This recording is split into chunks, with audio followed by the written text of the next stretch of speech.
आज आपण बनवणार आहोत तांदूळची भाजी। त्याच्यासाठी लागणारे साहित्य: तेल, शेंगदाण्याचं कूट, ठेचा, मीठ।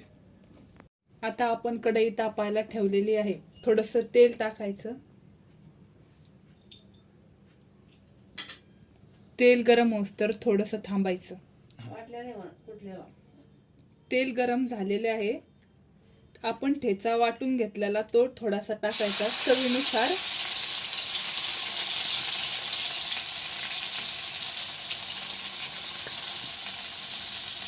थोडेसे हलवून घ्यायचे, परतवून घ्यायचा ठेचा।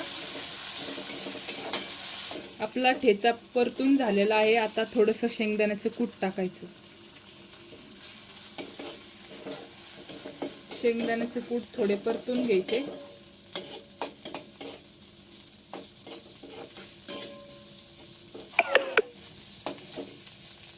आता हे आपलं परतून झालेलं आहे। भाजी ठेचा परतून झालेला आहे। आता भाजी टाकायची।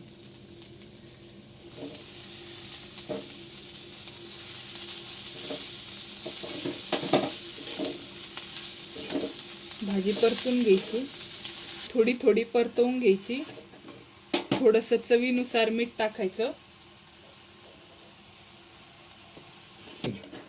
अशा प्रकारे आपली भाजी तयार झालेली आहे। प्लेट मध्ये काढून घ्यायची खाण्यासाठी। आपली तांदूळची भाजी तयार झालेली आहे।